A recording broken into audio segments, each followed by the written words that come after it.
Ezra Levant here for Rebel News. I'm standing near the old port in Marseille, France. It's one of the largest cities, and it's a city where there have been a lot of riots in the last few days. Riots that were sparked by the police shooting of a 17-year-old young Muslim man of northern African descent who was driving a car he didn't have papers for, and they shot him. That's led to massive riots across the country, torching of things, over 1,300 arrests. I understand that the average age of the rioters who've been arrested is just 17, and one of the rioters arrested was as young as 13. What's interesting is in this gorgeous town, you can see down there, that's the port. There's yachts and restaurants and fancy hotels. Well, one block that way is the Opera House. One block that way is the Chamber of Commerce. This is fancy. But as you move even just a couple of blocks this way, you get into what I would call slums. And you can see the change in demographic and economic status immediately. The first thing you notice is that people don't speak much French. They speak Arabic or other languages, including various African languages. You'll notice a lot of the stores are Tunisian, Algerian, Moroccan, and Turkish. And there's a real divide in this city. There's a beauty to it, but just look over there. You can see some of the graffiti in a boarded up window in a fancy store. Nick la police. Nick is the swear word for F the police. F the police. And you see that a lot of places. Standing over there are some police with some very heavy weapons. Oh, here comes a motorbike. We'll get out of the way. One of the things I've noticed is that most of the police, by far, are ethnically French. They're white. And most of the people who are rioting, by far, are North African or black or other Muslims, some of whom are born in this country and some of whom are migrants. You can see a lot of women wearing abayas. Just over there, for example, a woman covered almost from head to toe, her face is showing. In the same place as you have modern French women dressed in the latest styles, showing a lot of skin. But what's interesting is the cops, and you can see some of them behind me. You can see there is a cop who looks to be of an ethnic minority, but most of them are white cops.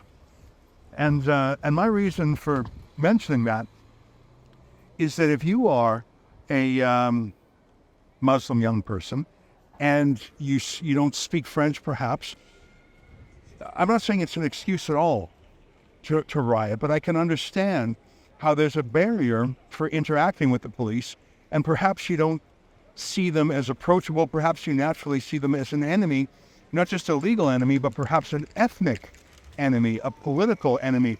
Thus the Nick the police graffiti, 2A the police, 2A means kill. So it's very interesting, and you can see that it's still daylight. I mean, let me check my watch. It's the sun won't set for hours, and the police are mustering. They have their exoskeletons on, those plastic body armor. They're not wearing helmets yet, but you can see batons and firearms, and some of the cops have submachine guns. They're obviously ready for action. I don't know if there'll be the kind of riots here that there have been in nights past, because yesterday was the funeral where the 17-year-old young man was buried. So maybe that gave a sense of resolution and closure to it.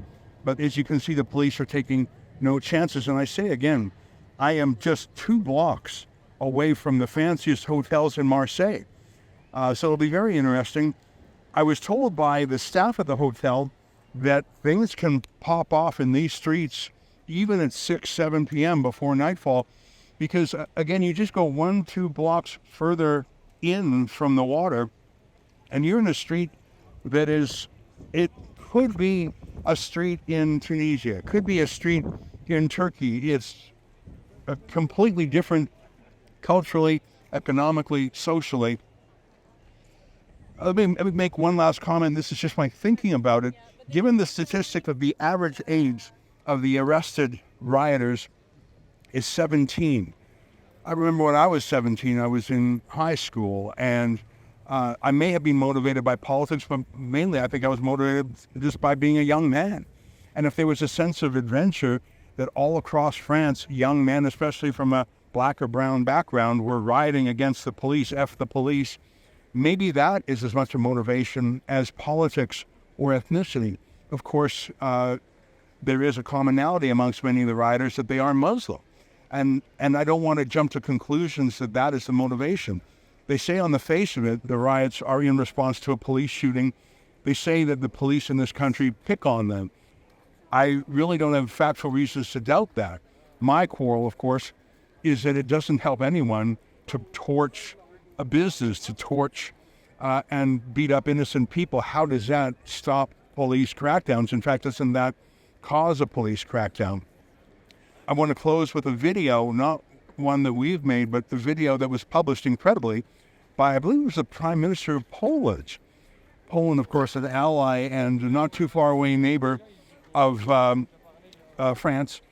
This video shows riots in Paris and peaceful, loving, happy, calm in Warsaw, a political jab at France, and maybe a comment on Poland's policy shared by Hungary and some other Eastern European countries of having almost zero migration from refugees, especially from Arabia and Muslim parts of the world. I'll close with that video. Take a look.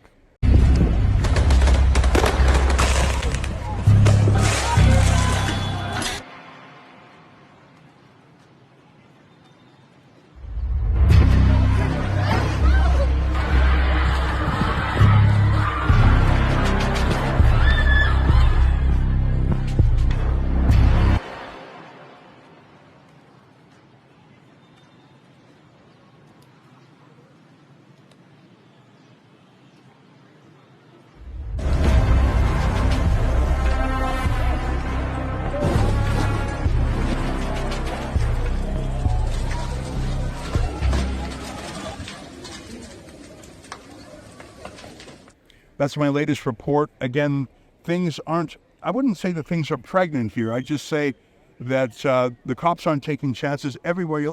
Just even right over there. I'm standing 5 feet away from the cops and I see over there, Nick Love Police. Like that graffiti is everywhere.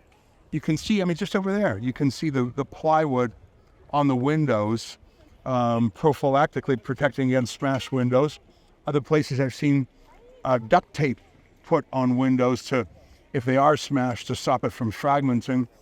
It's a very interesting place, and we're going to do our best to be careful because we are not armed and we don't have close protection. So we'll stay maybe a little bit close to the cops, but not so close. You saw one of them came up and pushed me. I'm not quite sure the reason for that.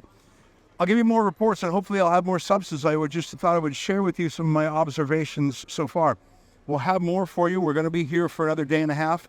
You can get all our reports, and you can chip in if you think this citizen journalism is useful by going to franceonfire.com.